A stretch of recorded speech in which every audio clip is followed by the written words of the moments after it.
Welcome to the Veritas Forum, engaging university students and faculty in discussions about life's hardest questions and the relevance of Jesus Christ to all of life.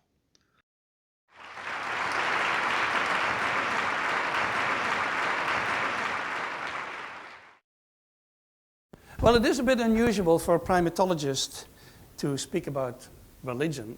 You don't go into primatology to study religion. I don't think it's a logical course of action. And I actually was more interested in morality, and religion is usually not close to my thinking. I was raised Catholic, but now I consider myself, you know how you have the agnostic, which is someone who doesn't know if God exists. You have the atheist, someone who denies that God exists. And I consider myself an apathist. I don't particularly care whether God exists. I don't think it's an interesting question. It will never be resolved. I'm not anti-religious at all, and so in that sense I don't affiliate very well with the neo-atheists that exist and are so anti-religious. Because I think actually the interesting question about religion is why we have it. Why is it universal? Why do all people in the world believe in something supernatural? And so that for the biologist is a question, because it could mean that there's some sort of adaptive function for society to have a religion, and so I'm interested in that particular aspect. Now remember, all of this started on campus here with Benjamin Carson, who came here. What is this noise? Is that... Okay. Carson came here, and this is a statement that I picked up from him, which says, if you accept evolutionary theory, you dismiss ethics.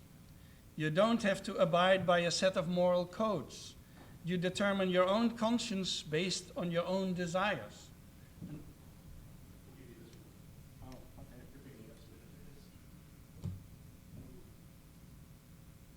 I thought God was maybe interfering with my message. That happens. I speak sometimes in churches, and I'm always a bit scared about that. So, okay, this is what Carson said, and it's emblematic, or you could say symptomatic, for this line of thinking.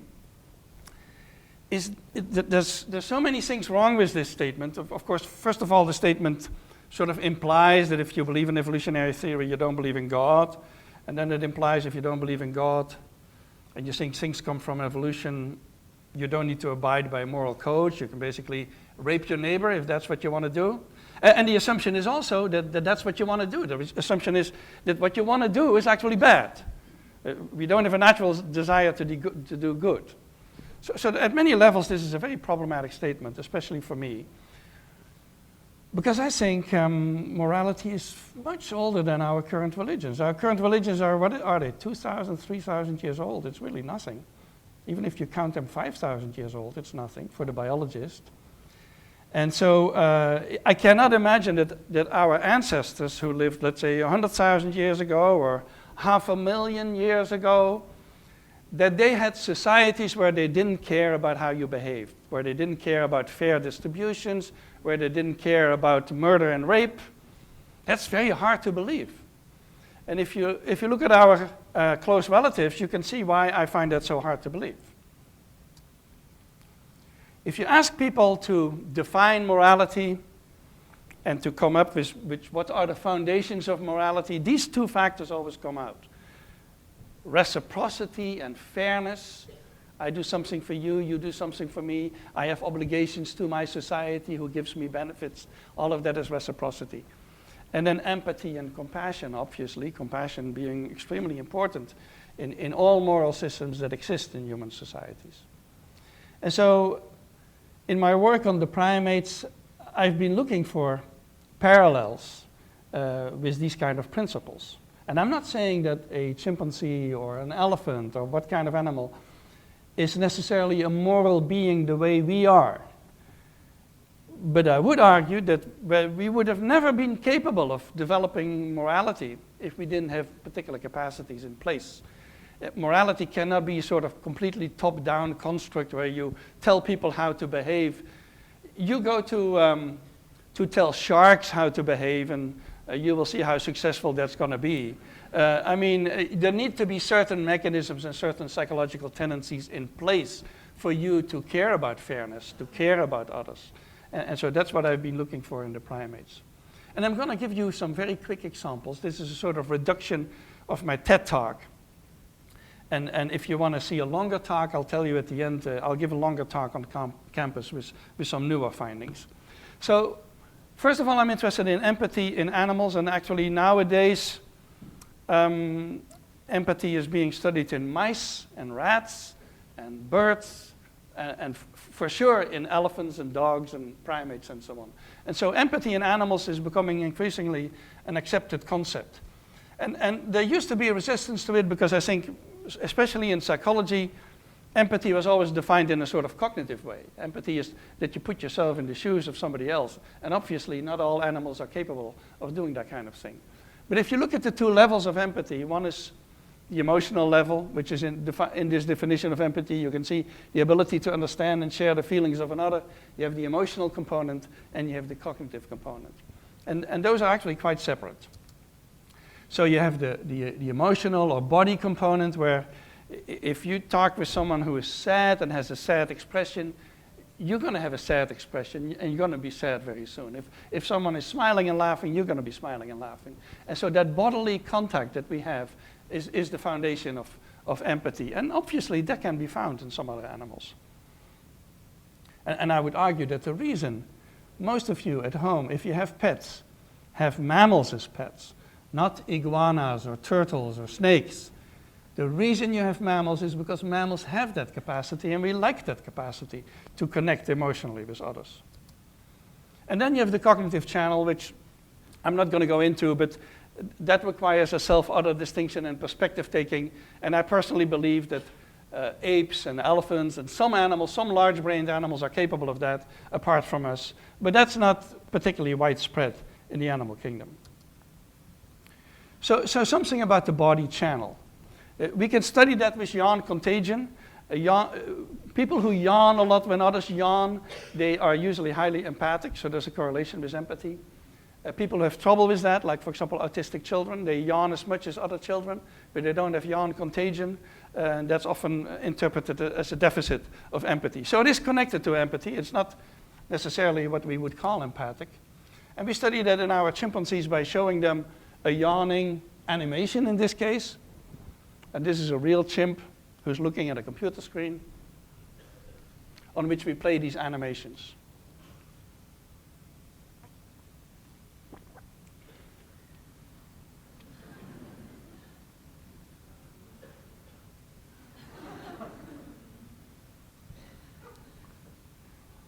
And so this gives us a handle on this kind of bodily connection that you see in animals. Has recently also been done with dogs. You can try it at home. If you have an empathic dog, at least, you can try that.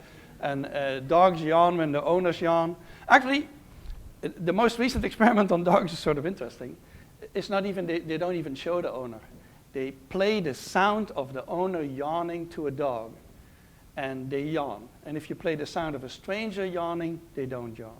And that's a universal bias with empathy. Empathy is always biased towards familiar individuals, which is a good thing and a bad thing.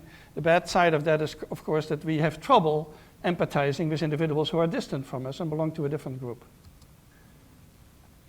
We did an experiment on chimpanzees to see if they care about the well-being of others. And this is partly because in the literature it was claimed, for 10 years it was claimed that only humans care about the well-being of others. And we were finally the first to do an experiment on this particular issue where we found that chimpanzees do as well.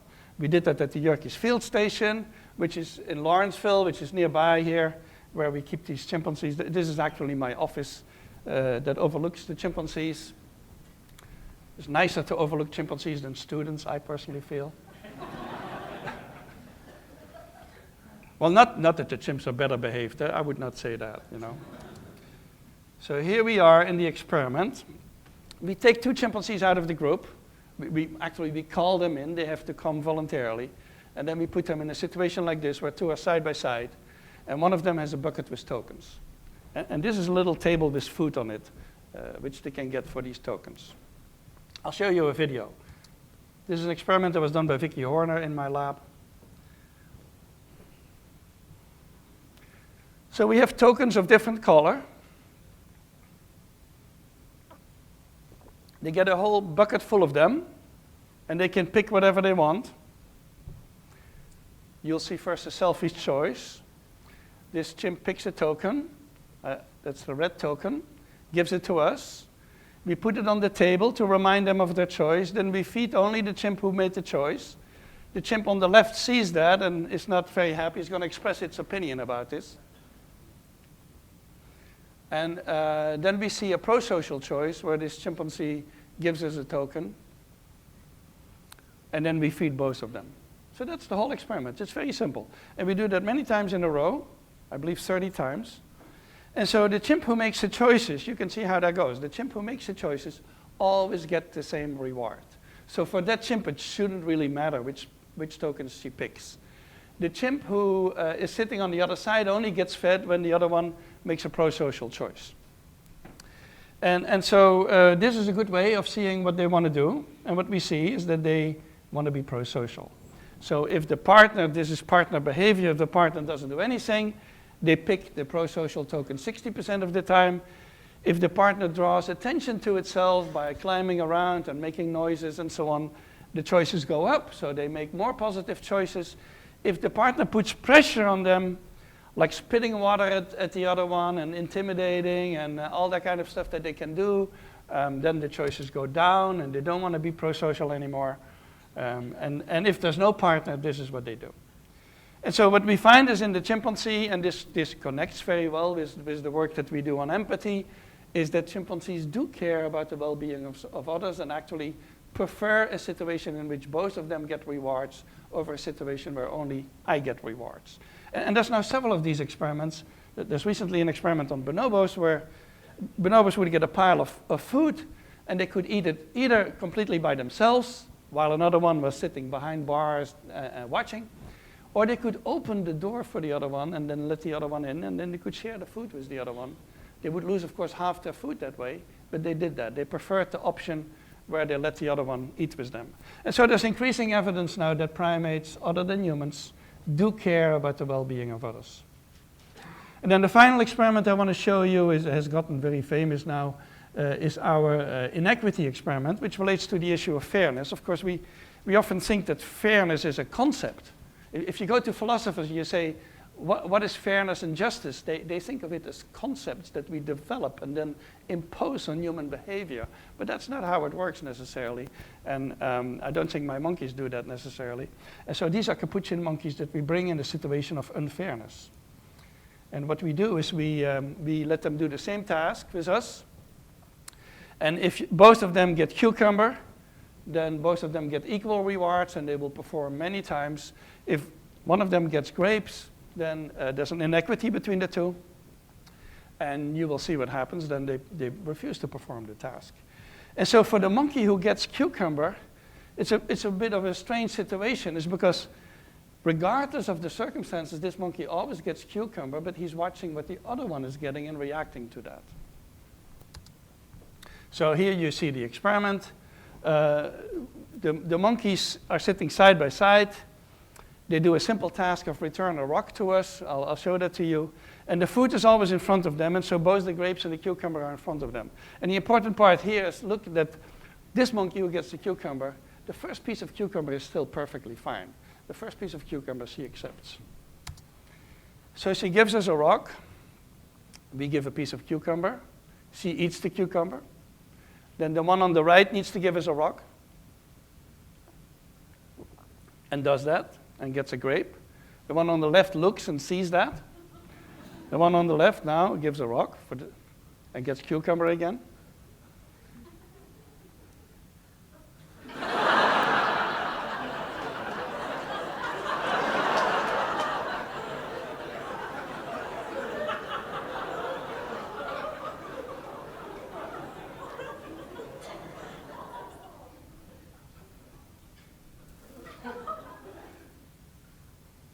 Gets again cucumber.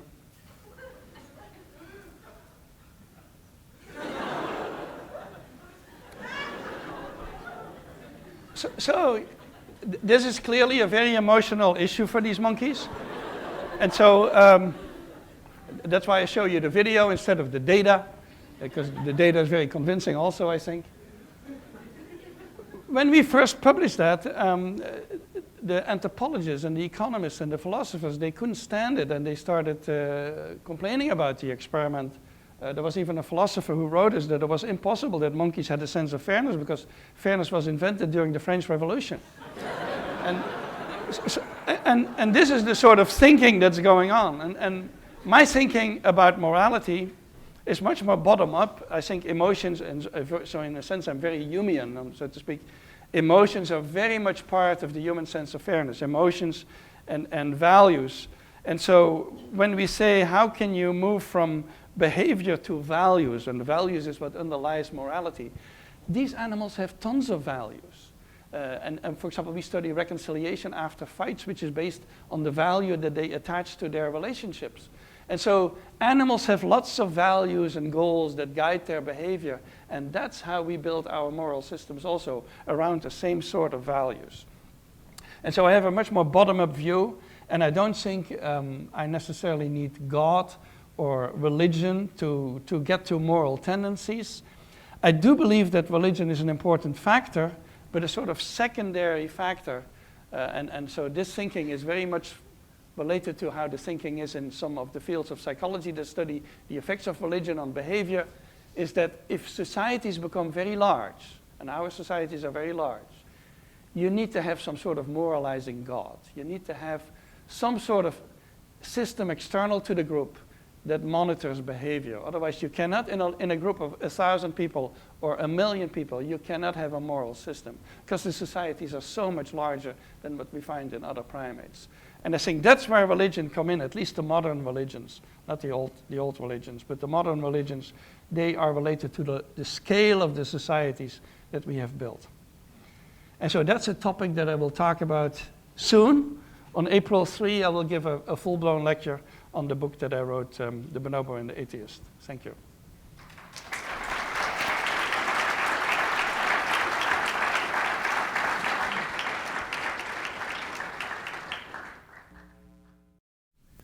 Great to be with you this evening, and Frans, I really am reassured by your presentation to know now that when students yawn in my classes, it's actually sympathetic. You had a Catholic background. By the way, Frans and I have been together a number of times before, and it's always good to be together. He shared with you that he had a Catholic background and has come to the point of not caring whether there's a God, and we're complementary in this way. I was raised in an extended family of German Jewish Holocaust refugees that were not practicing and for whom religion was not at all important. I wasn't raised in a religious tradition. And for reasons I didn't understand at the time, it was always very important to me whether there was a God. And that's actually one of the questions that has risen to prominence in the emerging evolutionary cognitive sciences of religion and religious cognition, why these questions are important. So I want to take a stab at that, and actually not so much point-counterpoint. I maybe want to begin where Frans left off in addressing some of the findings that he shared in his fascinating presentation, and relate them to the three questions that we were given to discuss this evening. So first of all, does biology explain morality? And I put explain in quote because nothing is ever fully explained.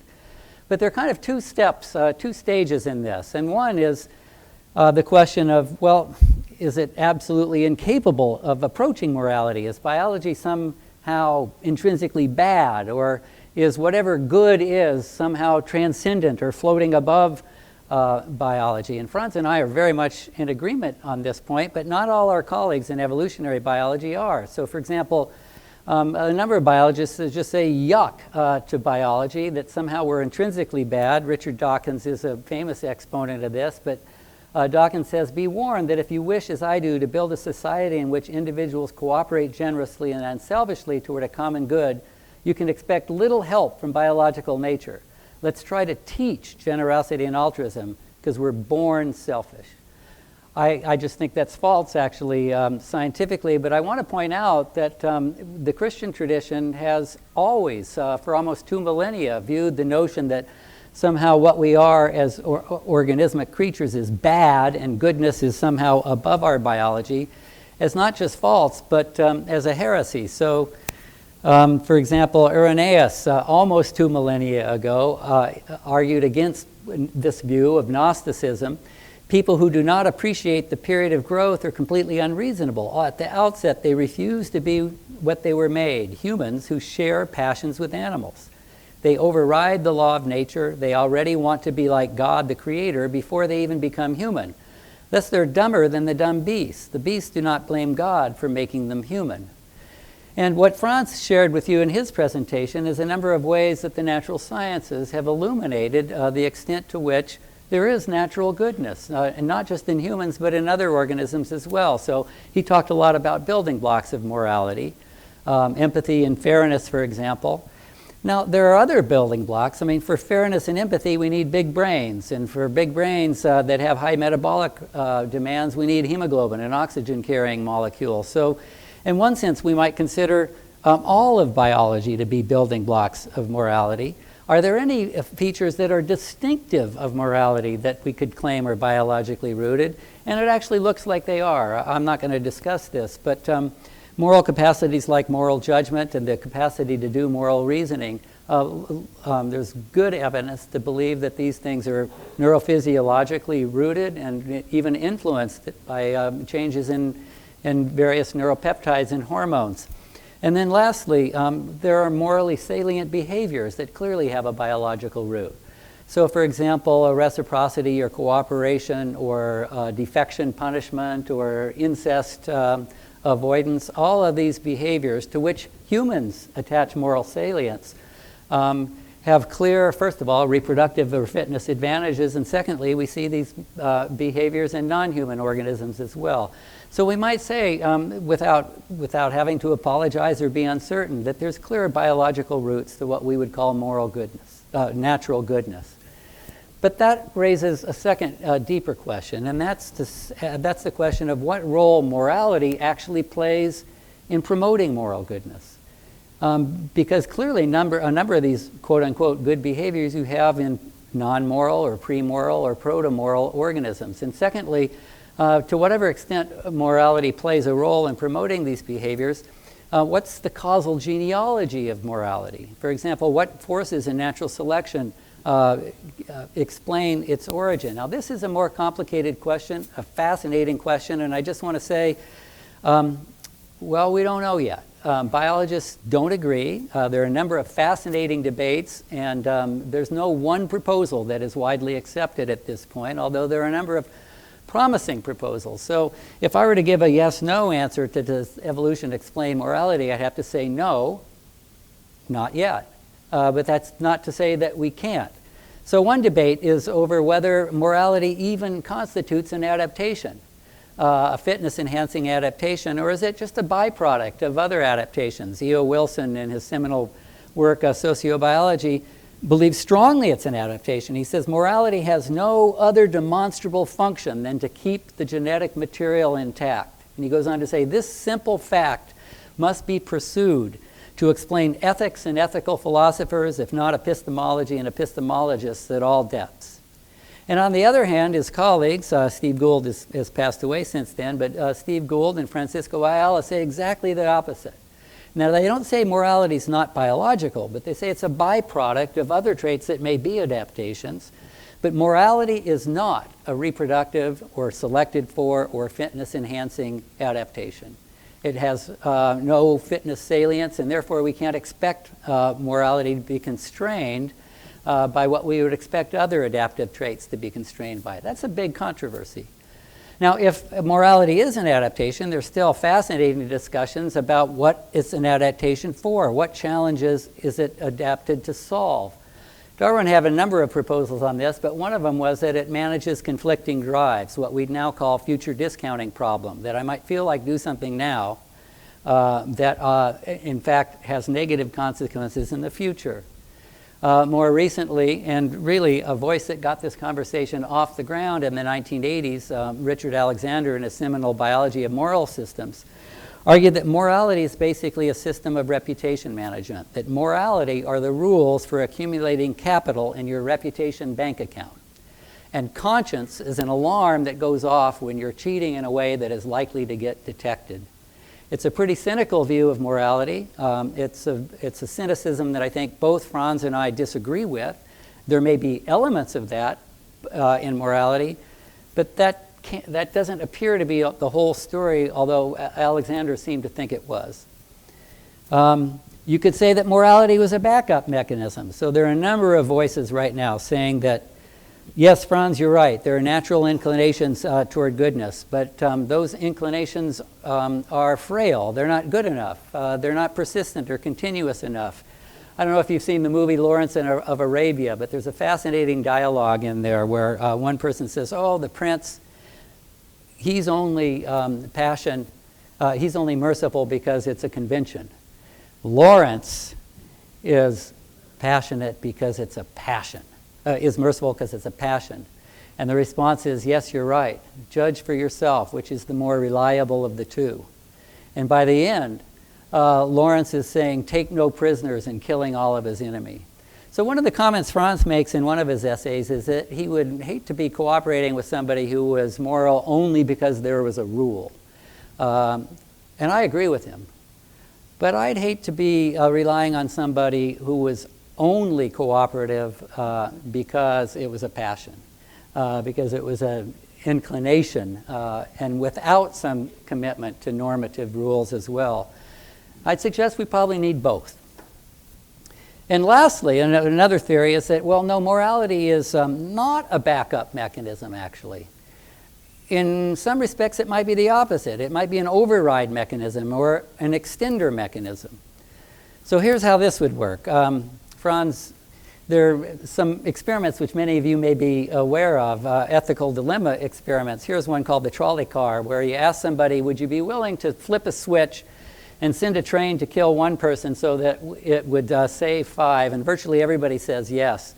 Would you be willing to push somebody in front of the tracks to save 5 people? And most people would say no. And when you ask them why, oftentimes they can't explain why. Oftentimes they give conflicting answers of why. The areas of the brain, by the way, that light up in these dilemmas look like they're pre-rational parts of the brain. Frans comments on this, and I happen to agree with him in some respects, that we might think this veneer theory of morality, that morality is just laid on top of a nature that is recalcitrant or resistant to being good, would predict that moral problem solving is assigned to evolutionary recent additions to our brain, but neuroscience suggests the opposite, and that rationality, when push comes to shove, we assign little weight. This is especially true in the moral domain. I actually think he's right on that when it comes to moral analysis of moral dilemmas in terms of fundamental dispositions of how to treat people well. But that's not all morality is. Morality is also whom we should treat well. That is to say, it's not just the question of what does it mean to be good or moral. It's also the question of who falls within the domain of moral concern. Now, that's not a fundamental disposition.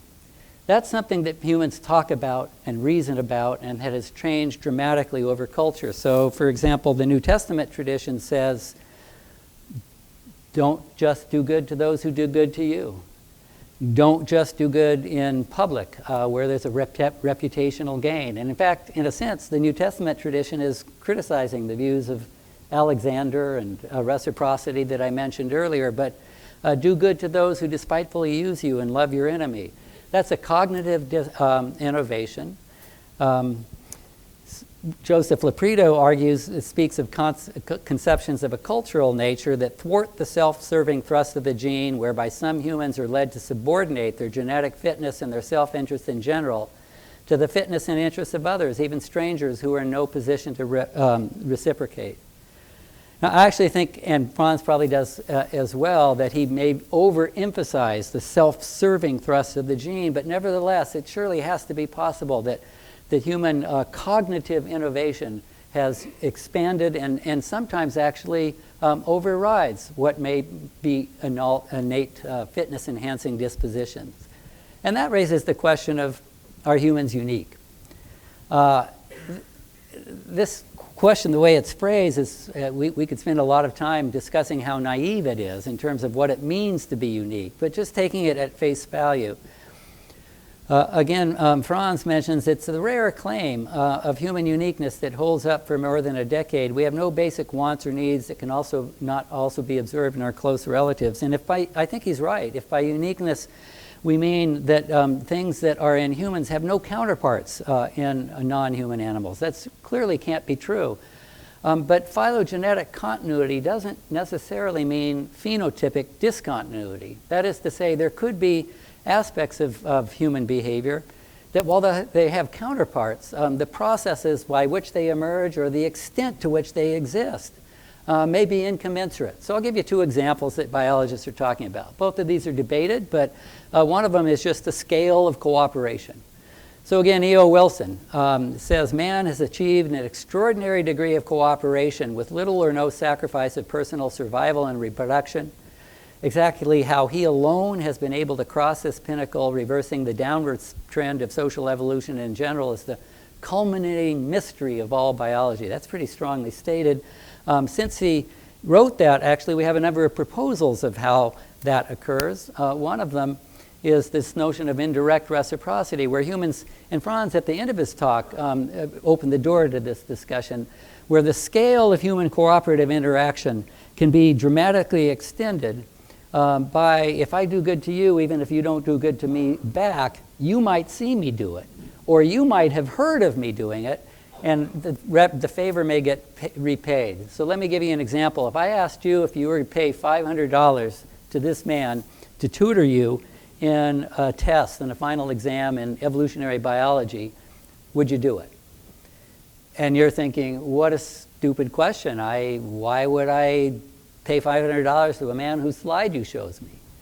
And now I tell you it's David Haig in the Department of Organismic and Evolutionary Biology at Harvard, and you think, oh yeah, I might do it. And the only reason you do it, you've never met him, you've never interacted with him, it's just the impact of reputation.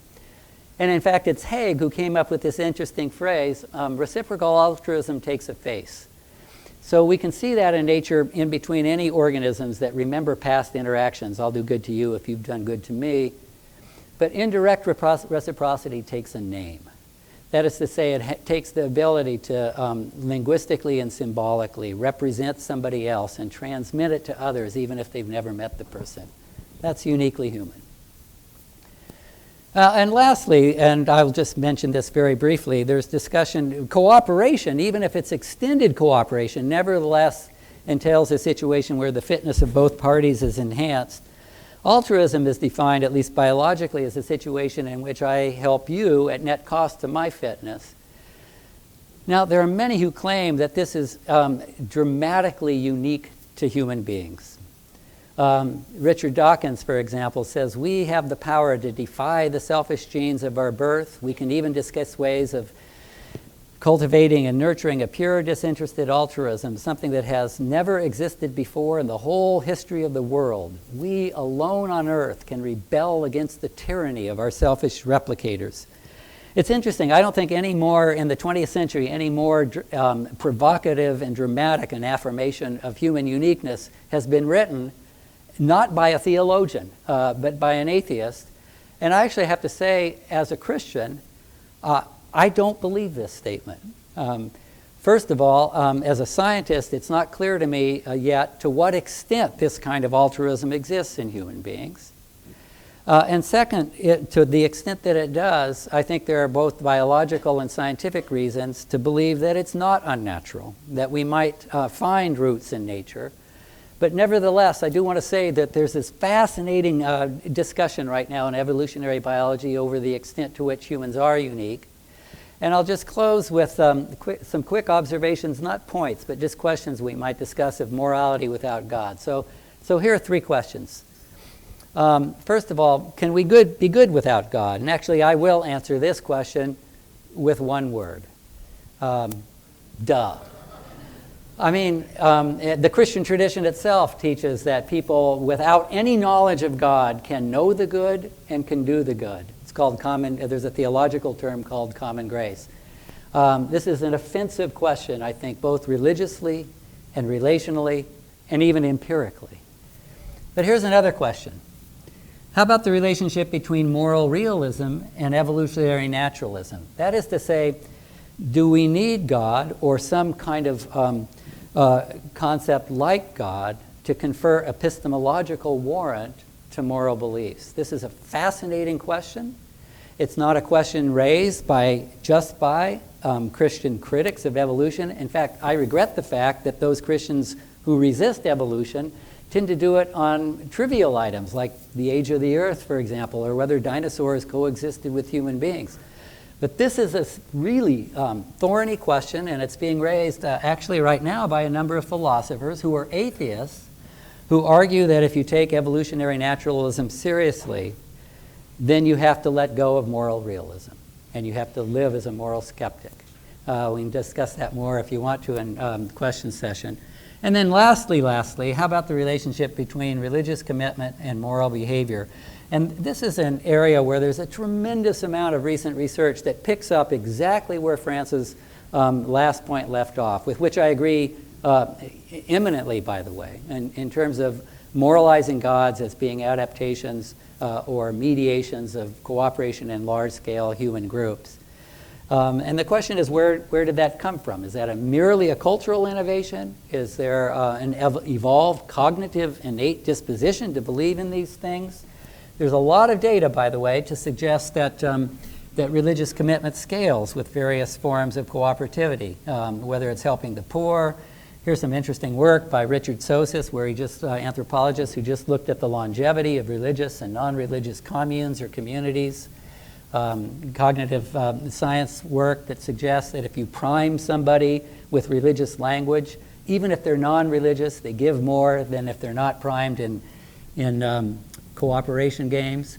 I want to close by saying it's not all good news, though, because what we do know is, and this really looks to be quite clear, that religion is a very effective facilitator of cooperation.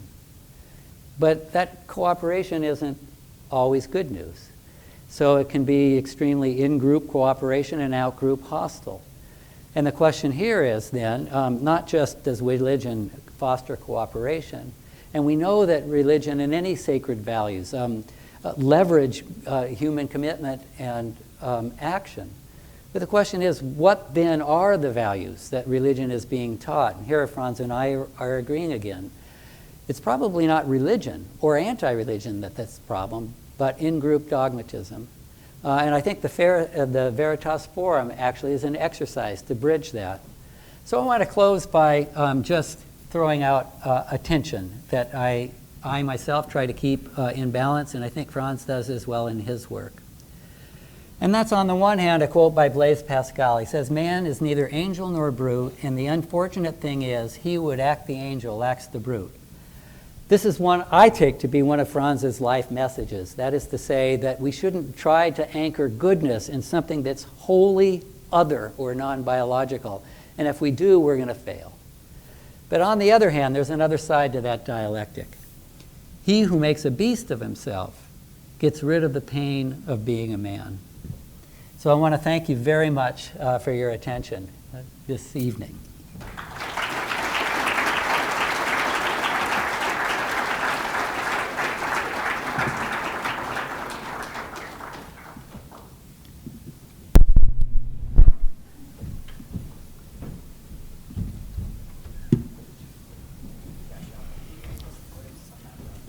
Where do you want us? You guys.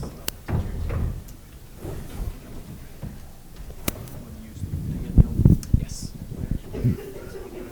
Oh, are you sure?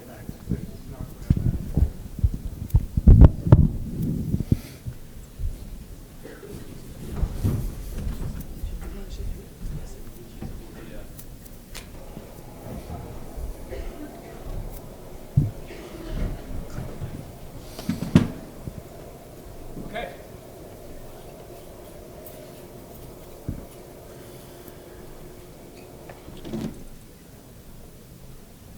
Is this on? Test, test. Test. I know. Wait.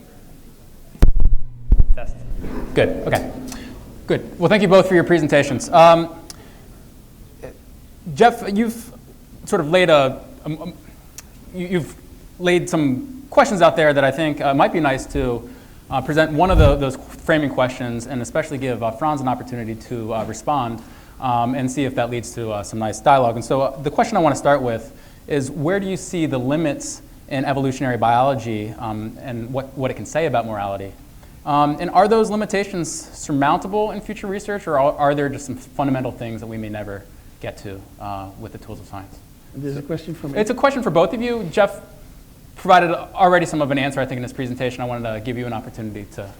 Well, I think morality has a core that is universally human, but there's a lot of variation in morality also across the globe. And even within a society like our society, we have debates about abortion, gay marriage, which we all phrase as moral questions, and we evolve, and 10 years later we think differently than we did now. And so the fact that morality can change over time and can change by culture and circumstances means that there's going to be limits on what evolutionary biology is going to tell you. There's going to be some sociology or primatology that is, maybe human primatology, that is needed to explain what's happening. So if it was just a purely biological trait, like hair color or something, then we can have a full-blown evolutionary explanation, but it's not going to be that simple. Do you want to respond, Jeff? Well, yeah, I agree. I guess I'd just say two things. The first, there are two kinds of questions about morality that we could ask. The first kind of question is a normative question. What is right and what is wrong? I don't think evolutionary biology or any of the natural sciences can answer that, although I do have colleagues who think they can. I do think, by the way, that it should be part of the conversation, because part of what right and wrong is what it is that promotes human flourishing. And to the extent that we understand human flourishing in the light of biology and evolution, it can be a conversation partner, but it's not going to adjudicate the question. And the other question is, I don't think evolutionary theory yet has come up with an account of, well, Frans is surely right, differing moral norms may lie outside of its reach. But why it is that people have a sense of what might be called categorical demand or normative commitments, that's the fundamental moral question. And we're working on that, but we don't actually have an explanation for that yet. And for example, why wouldn't convention do the same work, where I do something and I'm embarrassed or I'm shunned for violating convention, but morality is more, or why wouldn't prudence? But morality is more than convention, it's more than prudence. And here's the tell, whether we come up with an so what's interesting about morality is that it's heavily invested with emotions. Yeah. And so there was a book by the infamous Mark Hauser, who had a book on the evolution of morality, which tried to completely base it on rules like grammar. You know, it was sort of a moral grammar-based morality, rule-based. And if it would be just rule-based, we don't get particularly excited about grammar, at least I don't. If it was just a rule-based system, why would you get upset about things? But we get very upset about moral violations. And so that needs to be explained, for sure, yeah. So what do we do with the gaps in what the science can tell us? Is it God in the gaps? Is it biology in the gaps? Is there a role for a social scientist like me? Is there society in the gaps? What do we do with that?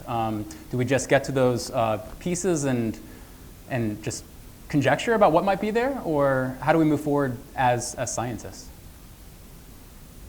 You want to put God in the gaps? No, I'm just wondering. Oh, that's more a question for Jeff, who is starting from a theist perspective. But I mean, but there is is it just? Well, so let me ask you a related question. Well, let's say differently. A scientist would never want to put God in the gaps. No, I know. We wouldn't be happy with that. Good. Let me ask the question a little bit differently, which is, how do your worldviews that you're starting with influence the way that you do science, and does it interview, or does it affect how you do science? I'll take a stab at that. First of all, Frans said that a scientist would never want to put God in the gaps. I hope I don't offend some of you who are Christians, but I would say a theist and a Christian ought not ever put God in the gaps either, because one of the risks of that is that then as our knowledge expands and our gaps shrink, so does our understanding and confidence of God. I think it's a bad move both ways. And many of my colleagues who share a Christian faith are attempting to do just that. The enterprise has been called natural theology, and one version of it is to try to use what science can't explain to argue for the existence of God.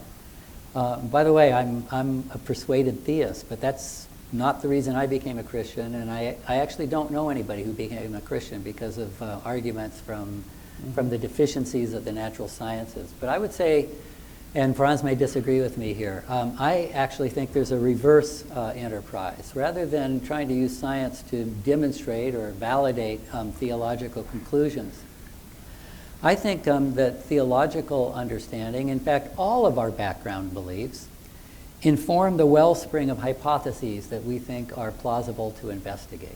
Now, it doesn't mean it makes up our mind for us, but there may be some things that a Christian would think is a likely possibility about how the world works that maybe a naturalist wouldn't think. Now, it so happens on this issue, particular issue that I'm going to mention, Frans and I don't disagree, but I have many colleagues in biology. David Barish, for example, says if natural selection is both sufficient and true, it's impossible for a genuinely altruistic behavior pattern to emerge. Now that's starting from a particular pre-commitment. And I'd say starting from a Christian pre-commitment, I'd say, well, I don't know, but my tradition says that actually altruism is not only possible, but it's a central goal of human existence. Let's roll up our sleeves and look at the data and see what we find. So there, theology doesn't settle the issue, but expands the reservoir of plausible hypotheses for investigation. Then we roll up our sleeves, and whether it's a theist or an apatheist, we do our science in the same way. Yeah, and there's also the tension between religion and science is that the reason so many scientists, I believe, are atheists or agnostics, because many of them, and many of us are, is that we find in science some of the sort of transcendental satisfaction that other people find in religion. Is in the sense many scientists look at their science as exploring the universe and connecting with the universe. And if you work with animals, for example, that's a very. But the same thing applies to astronomy, for example. I was recently at a meeting where an older astronomer projected stars from billions of years ago. And he had tears in his eyes, and he had to stop talking. And he said, since my childhood, I'm very overwhelmed by all the things that I'm doing. And so I think scientists, this enormous quest that we have for the truth and for finding out how something works, takes a sort of the place of religion in a way. And in addition, science is a community. It's a community effort, a worldwide network of people who are like-minded. So it also has that community aspect of religion. And I'm not saying that we should confuse science with religion, but science has some of these aspects. And where science differs from religion is not in that the individual scientists are smarter or more intelligent or more rational. That's what the neo-atheists are trying to tell us, that they are bright and the others are sort of dumb. Is that science has set up a system of pitting opinions against each other. Individual scientists are just as irrational as anybody else. And if you present them with evidence against their pet theories, they're going to try to break down that evidence because they don't like to hear that they may be wrong on something like that. But there will be someone challenging your idea, and of course there's the saying in science that science progresses one funeral at a time. And that's because the scientists are so resistant to the truth, in a way, that might undermine their ideas, but science sort of progresses despite this reluctance of the individual scientists. Because we have set up a system, and that's a very different system from religion. We've set up a system of verifying, presenting data, discussing the evidence, and so on. And so science is in a way a very different enterprise than religion, but it has beliefs, and it has assumptions, and it has irrationalities, and it has some of these aspects of religion that you find.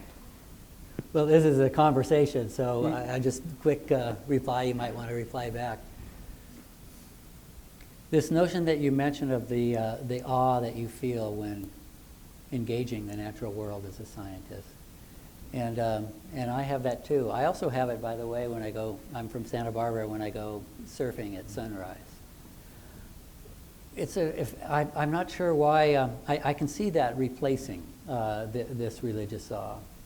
But I can also see it supplementing it. Mm-hmm. So there are, surfers and scientists who thank God for those experiences, and others who think, I don't need to thank God, the experience is enough. But I completely agree that science has a system of epistemological checks and balances in how we do our work. That works with certain kinds of questions better than it works with others. So for example, in ethics, that's harder. So set aside religion. Just look at the history of philosophy. So there's reasoned discourse, and certain philosophical ideas are discarded and haven't been resurrected, but others we're still debating 2 millennia after Plato and Aristotle. Well, that's partly because philosophers don't work with data. Right? No, that's then true. you can keep talking till you're blue in the face because you have no data to rest on. That's true, because they work with different kinds of questions. Mm-hmm. But the fact that these different kinds of questions exist, for some people that makes it uninteresting. Mm-hmm. For some people it makes it consumingly interesting. And there are all sorts of questions like this, not just philosophical or religious questions, but questions of whether my wife loves me or not. That's underdetermined by the data. There's some data there. But, Well, let's talk about that a little bit. Yeah, what's the actual data? Yeah. Not the data on the wife loving, but no slides on that one. So, how much can the science of evolutionary biology tell us about things like why we're even having this conversation, why we actually value morality, and as humans many of us aspire to be moral people? Can we get there with the science, or what are the implications of just considering the fact that humans do try to aspire to be moral beings? Well, it is generally assumed by biologists, and this started with Darwin, is that moral systems came into place to promote cooperation within the system. And that's also why morality is much more an in-group phenomenon than a between-group phenomenon, which is the big challenge of today's societies, is we want to apply morality universally. We talk about universal human rights, but morality didn't start like a universal system. It started like an in-group system to promote cooperation within the group. And cooperation within the group has an enormous survival value. So we biologists, we don't have a lot of trouble with that kind of explanation of the moral system. Jeff, do you agree? I agree. That's part of the story. Even there, we still do have debates within biology about whether, even in the context of cooperation, whether the driving force was selection at the level of individual fitness or group selections. That's a big That's debate. a big can of worms. Yeah, that's a can of worms. But I would also,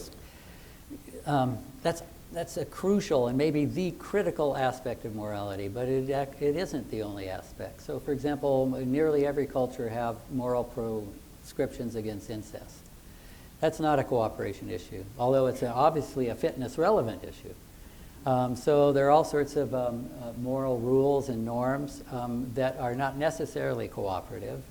In fact, many cultures have moral targets that involve our obligations to deity. And sometimes those obligations appear to be fitness subverting, like sacrificing your firstborn child. So there's a lot there to wrestle with. Yeah. Well, incest avoidance is sort of interesting, and you know the Westermarck effect. You know about this? Which effect? The Westermarck effect. So I do not know, and I don't know if the audience Westermarck in the time of Freud, where Freud basically said that every child is attracted to the parent of the opposite sex. Westermarck said it's exactly wrong. Individuals who grow up together, they have a sexual aversion to each other.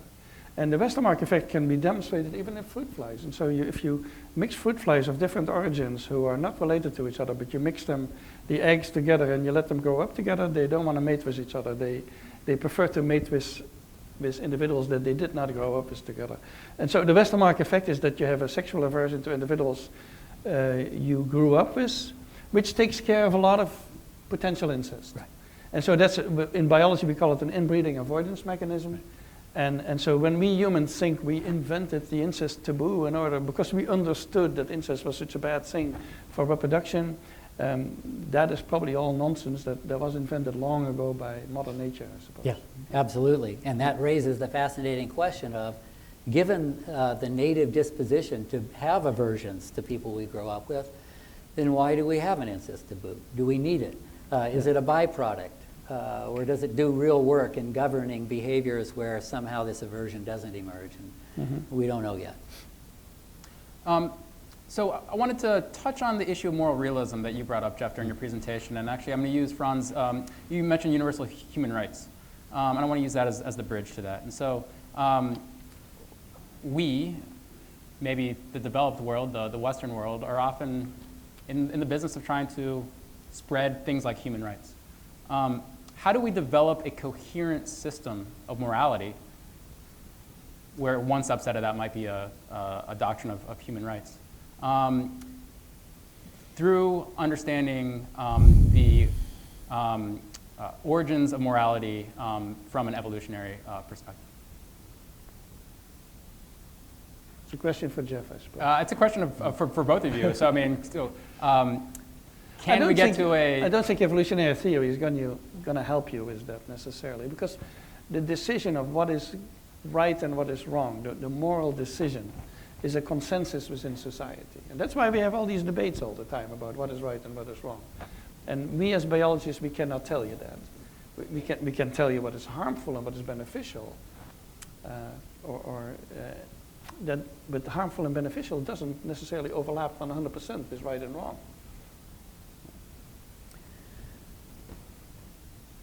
We asked earlier if you needed God to be moral, and I said both empirically and also from the teaching of theology that there's no reason to assume that somebody who doesn't believe in God can't know what is right and wrong and can't do what right is wrong. It doesn't answer the question of whether for any given individual believing in God might help them.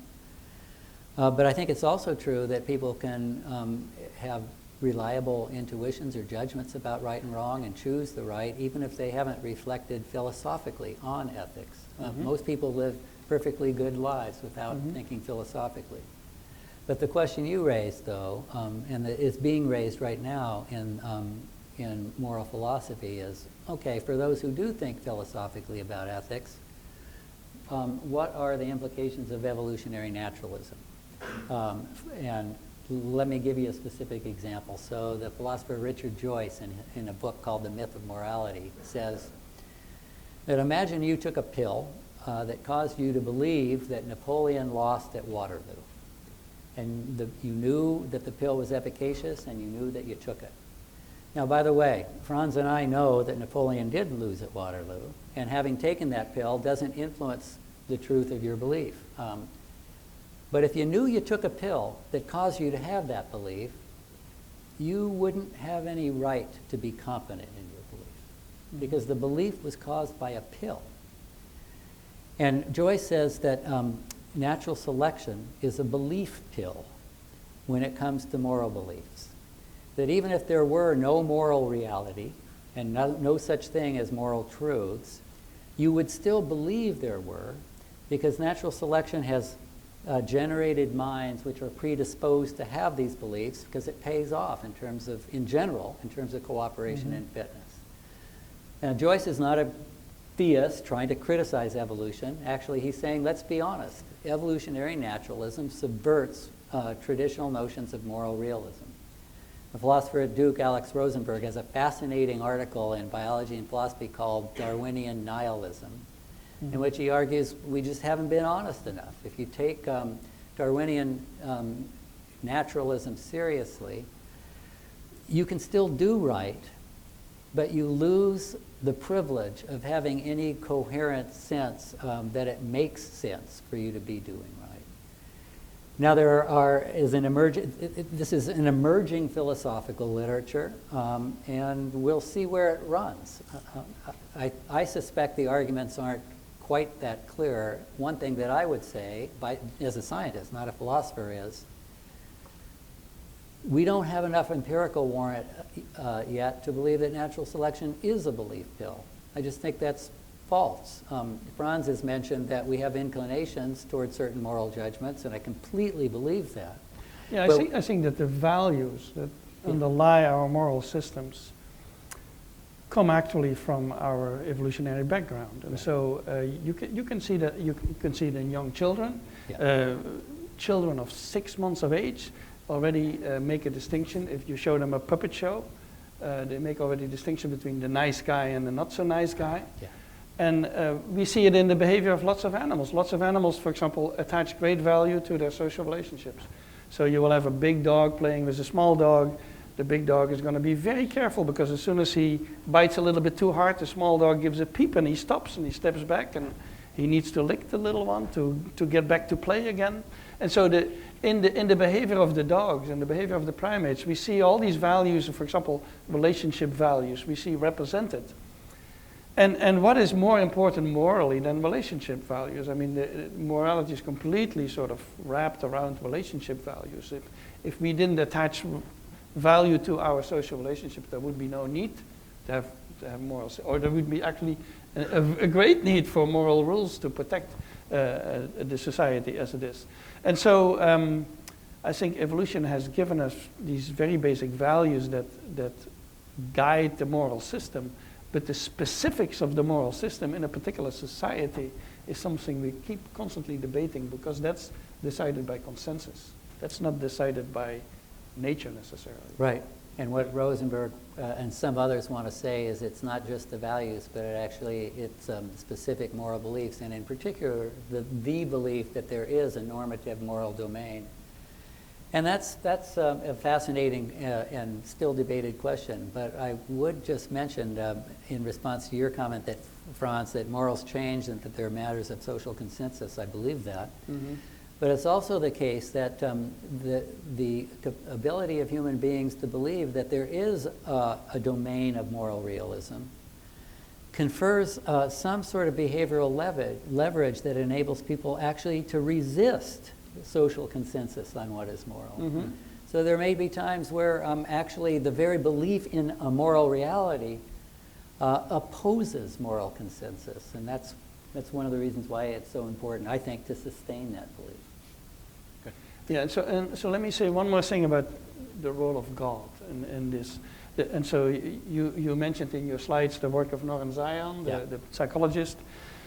So the thinking is that when human societies became too big to be handling civil behavior and moral behavior on the basis of just reciprocity and keeping an eye on everybody and reputation, you can do that in a society of 100 people or maybe 200 people, but when you get to 1,000 or a couple of thousand, it becomes impossible.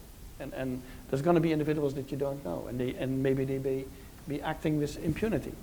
And so when you get these larger societies, you need to have a different system, a system that we don't find in the primates, because they have groups of up to 100 or something like that, and a system that you don't find in small-scale societies. And so the thinking is that we created a God who can see everything, so that even when you're alone, so to speak, he sees what you're doing. And so we sort of imagined this God who adopts basically the moral rules of our societies and then applies them to everybody. And so it's not like God invented morality. We invested our moral system into God to be the one who keeps an eye on everybody. And so that's the thinking.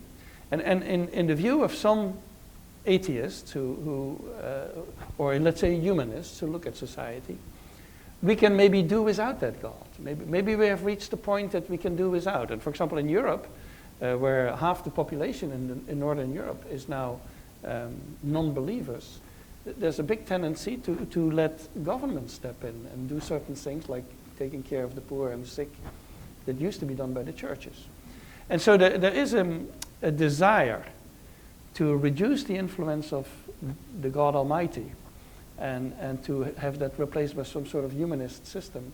And that's an experiment in human society. That's a big experiment, and not everyone is convinced that will turn out all right. And I don't know how you feel about that. Can I, 1 second.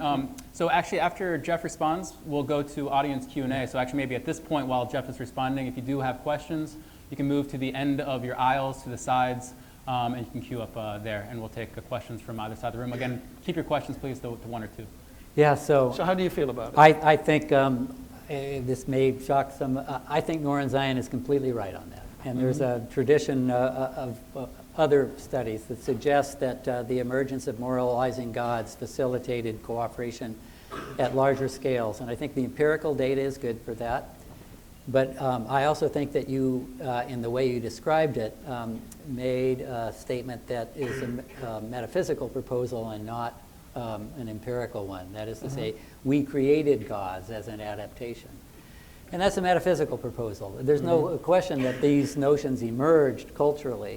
Whether we created gods or whether God created the natural world with, by the way, evolutionary processes that pursued a trajectory to lead human beings to believe in God. That's a metaphysical question.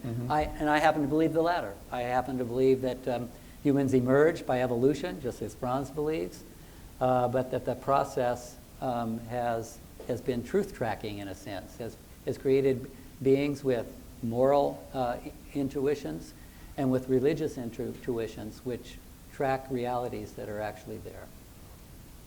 Good, thank you. Okay, we will start taking some questions from the audience. Let's start over here. Again, please keep your questions to 1 to 2 sentences.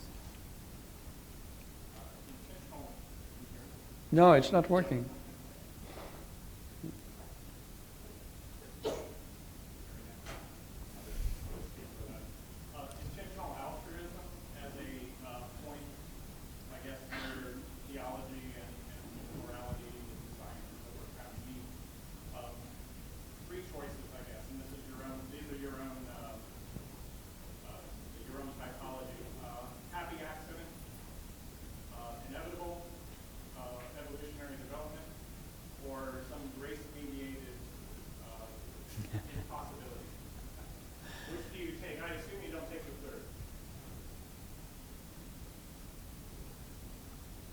You're talking to me? No, I was talking mostly to Jeff.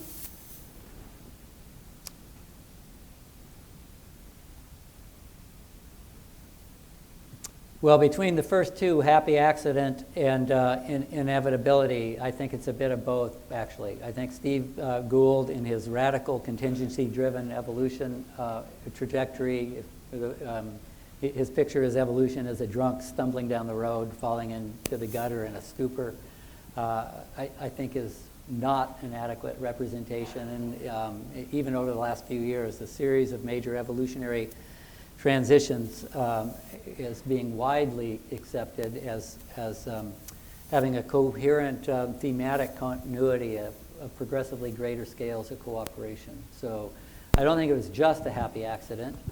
However, that doesn't get us to altruism. And I think, with respect to your last one, I think it's both. I think actually it is grace-mediated. But Christians believe in two kinds of grace, and one of them is common grace. That's the infusion of goodness that God has invested in all creation. And that's why I don't think that only Christians or only theists are capable of altruism. On the other hand, is there special grace? Could there be an experience in someone's life of not just religious rules, but an actual palpable experience of the forgiveness and acceptance and presence of God in their life in a way which inspired gratitude and therefore led them to altruism in a way that wouldn't be the case if they hadn't had that experience? And I believe that's absolutely true. I actually think a number of my atheist colleagues also believe that these religious experiences can have that result, except they wouldn't see it as grace because they don't think there's a God behind the experience. But I do believe there's a God, and I do believe there's a God behind those life-transforming experiences, so I'd say both. But altruism is very widespread in the animal kingdom. I mean, lots of social animals, of course, have tons of altruism going on. And the question of how intentional it is, or how genuine it is, that's usually how people phrase it, is a bit of a strange question, because what we usually as biologists postulate as the way things evolved is either that you're altruistic and you get some benefits back from the altruist at some point in time, or they are related to you and you get some sort of genetic investment in the others, or it enhances the overall survival in your group and you benefit from that. And so we always postulate that the altruistic behavior in the long run, on average, produces some benefits. That doesn't make the altruism in any way less genuine. Right. Because most of the animals, and most of humans, most of the time, we don't realize these benefits. We don't operate on the basis of these benefits. We don't have ulterior motives, as some of the evolutionary, like Dawkins, you mentioned him, they always think in terms of ulterior motives, but they're actually not there. Most of the animals are genuinely altruistic, and evolution has made them that way because in the end that was beneficial for them. And so the same is true for almost all human altruism. We sometimes show altruism that we can be absolutely sure will never be paid back. We do that, and humans can be more altruistic than almost any other animal that I know. But the vast majority of our altruistic behavior is genuinely altruistic, in my opinion. So, quick comment. Frans doesn't do this, but sometimes we use the word confusingly, and we mix up motives and consequences. So the fact that something might have a fitness benefit does not in any way mean that it's intentionally selfish. Yeah. I mean, think of a mother caring for her baby or friends caring for one another. Those are genuinely other regarding behaviors, although they may have fitness-enhancing consequences. Sure. If you are thinking in terms of the consequences and not the motivation, and if you think the and there's a debate in biology about altruism, but E.O. Wilson's notion is genetically self-destructive behavior. That's to say behavior that doesn't have a payback. That's rare, very rare in animals, but maybe non-existent almost, but it's very rare in humans too. So it used to be that people phrased altruism as behavior that's harmful to the self. But actually there's an enormous amount of altruism that's not like that. We know from human studies, if you put humans in a brain scanner while they donate, for example, to good causes, it activates the reward centers in their brain, so the altruistic act is associated with rewards. And we have the same impression in, for example, the experiment that I showed with the chimpanzees who like to do a benefit to a partner. Very likely, just like humans, they feel good about doing that. And so, as everything in nature, the things that you need to do are associated with rewards. So, for example, we need to eat. Well, we think eating is great. We need to have sex. Well, we think sex is great. And then for the same reason, we need to be altruistic and cooperative, and so we have good feelings about that. That doesn't make it in my opinion, any less genuine, but it reinforces that system. Yeah. Okay, so I imagine there's probably more we could go on that, but let's get another question from the audience. We've got one question out of 25, so... Yeah. Yes. Yeah. I'm wondering why, in my opinion, at least the worst thing going on in the world right now, which is the rape and murder of young girls in the Congo, millions of them, which could be stopped if people went on the streets with posters like they've done with Wall Street, because that... Can we get to the... Sorry, just want to make... We have limited time. Just get to the question, please.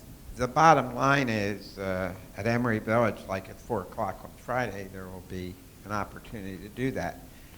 But I wonder why, and anybody can Google Congo and rape and see the data. But why isn't there an outpouring? It's like Hitler and the Holocaust, but now you can call on your cell phone, as women do who work in the cafeteria at Emory, who are from the Congo, and here are the 12-year-old niece raped and the father killed by a policeman. So the question is, why do we not see the outpouring? Why does the human species on this planet avoid and disregard that horrendous Holocaust that's going on right now? So I guess, so the biology is telling us perhaps that humans can be good, and there's a biological explanation for that, but how do we also explain that tension that we also see a lot of just a lot of bad as well caused by humans, and also a blind eye to that as well. Well, Thank you. we're always more sensitive to the in-group than the out-group. And so that's why I'm saying it is a sort of struggle that we're in at the moment to apply morality universally. Because morality was never intended for that, I think, by evolution, so to speak. Morality was intended as a system to enhance cooperation within the group. And now, rightly so, I mean, the question is a correct question. Now we have a desire to apply moral rules universally. But that's really a big struggle, and maybe that's a role for religion and philosophy right there. But religion is part of that. Religion holds us back in a way, because religion is part of the groupiness that we have. You know, the Catholics against the Protestants, the Christians against the Muslims, and it's part of the groupiness that we have. And so it's part of the problem also, in a way. I agree with Frans. You have the in-group, out-group issue in response to your question. And you also have the scale of the groups themselves. So human cognitive dispositions and affective dispositions typically arose in small groups. So even if we construed of all humanity as one in-group, there's a scale feature. It's easier to be moved by those who are local. And so I was agonizing as you were asking your question, but I think it's in-group, out-group, and it's scale. Just in quick response to Frans's point, that religion can be part of the problem. There's no question that it can be. Although then, again, it like any ideology or any set of ideas, it depends on what the set of ideas are. So there's no question that Christianity, I had 2 slides of anti-Semitism and the Crusades up. And yet actually the teaching of the New Testament is love your enemy, and that in Christ there's no male and female, no Jew or Greek, no Gentile or Jew. And there have been periods in religious history where the in-group has been dramatically extended to the point of having permeable boundaries where the very notion of the in-group was argued against religiously. So it's probably not religion. It's probably dogmatism that's the issue. My question is primarily for Dr. Waal. But you spoke, or what I gather from your talk is that your first principles of moral behavior are cooperation and preservation of the species. So my question is, without an assumption of inherent or ordained, if you will, human telos, how can we even speak of cooperation or preservation as desirable things, desirable being value-laden itself? Yeah, but the biologist doesn't think necessarily in terms of what is desirable.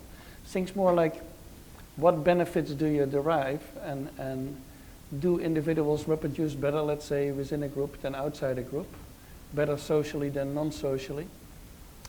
And so it's not a question of desirability. It's more like individuals who lived in a group and cooperated well got so many benefits from it that their genes prevailed, whereas individuals who were loners and were not cooperating with anybody, their genes disappeared.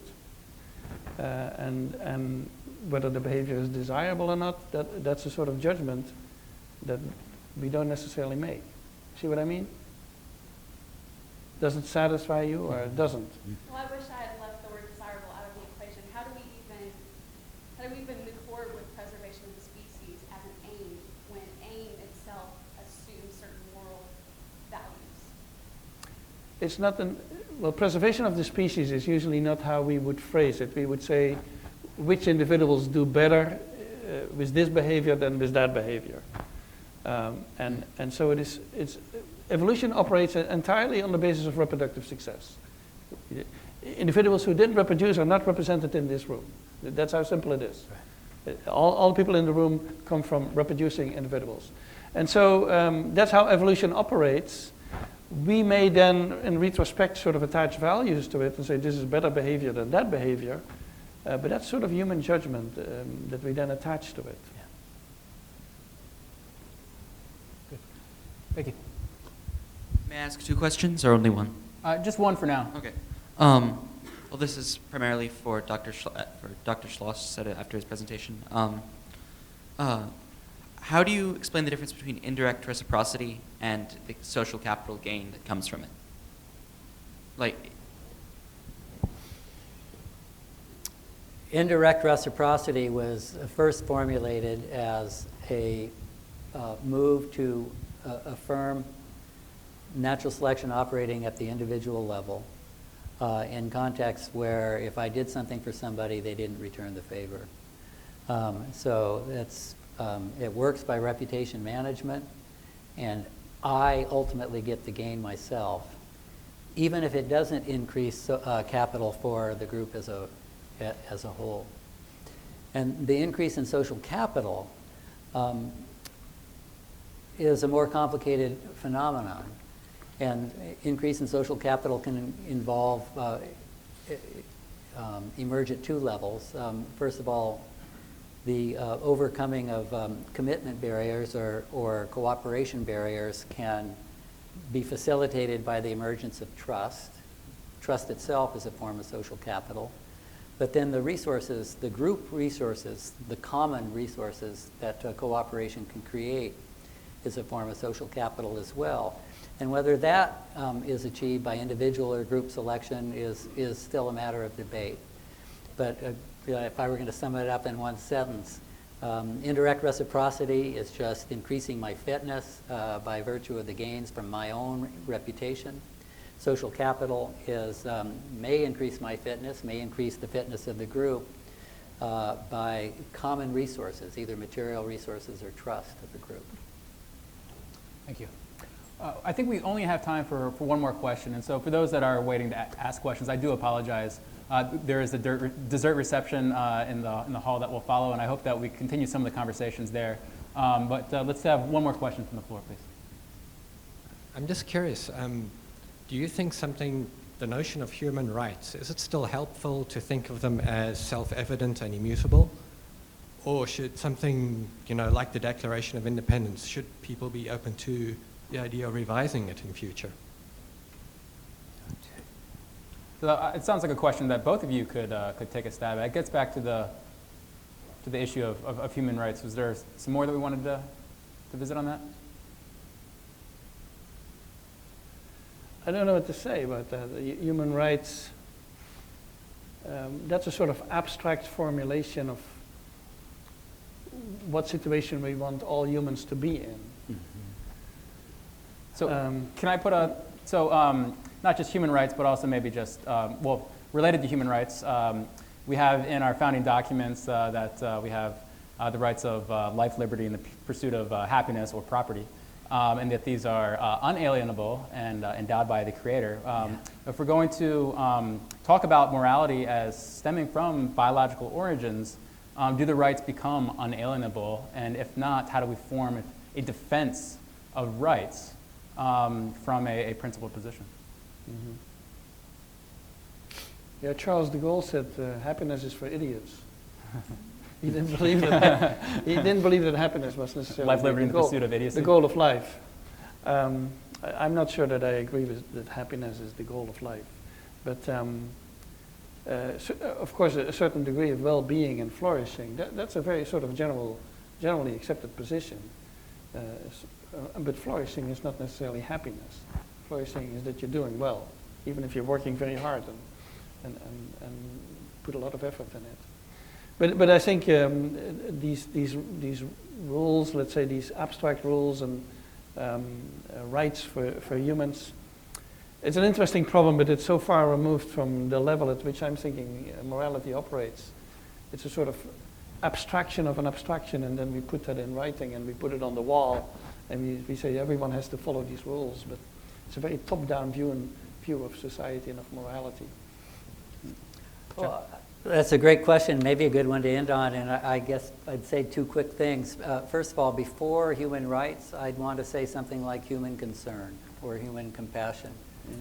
Mm-hmm. There are all sorts of moral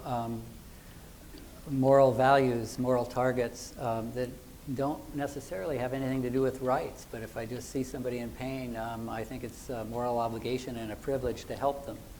In the New Testament, one of the writers, Paul, says, if I give all my goods to the poor but have not love, it profits nothing. That is to say, it's not just paying the debt of a moral rule, but it's actually empathic concern for the other. So I wouldn't want to put rights ahead of concern, but I don't want to lose rights either. And that's because empathic concern is frail. If so happens I haven't eaten in 3 days, and I hope I've been coherent, but I've been sick, and you get grumpy when you're sick, and or you're tired, or you're under stress. And what a notion of rights does, and what moral rules in general do, is kind of a sleazy thing I've seen on some Facebook pages. A friend is somebody who reminds you the songs of your heart when you've forgotten them. I guess I kind of believe that about friendship, but I also believe that about rights language. That moral rules and moral norms and the notion of human rights reminds us of our moral targets when we don't feel like it. And I think that locating them, construing them as inalienable and God-given, gives them greater leverage. That doesn't mean there is a God. I happen to think there is one.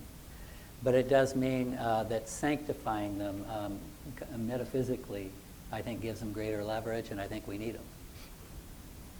Well, on that note, we will close our discussion at this time.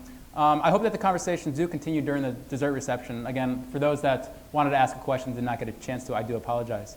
I also hope that as we leave, that we don't just agree to disagree on these matters, but that we actually instead agree to remain engaged in conversation with each other. So thank you all for coming, and thank the panelists once again.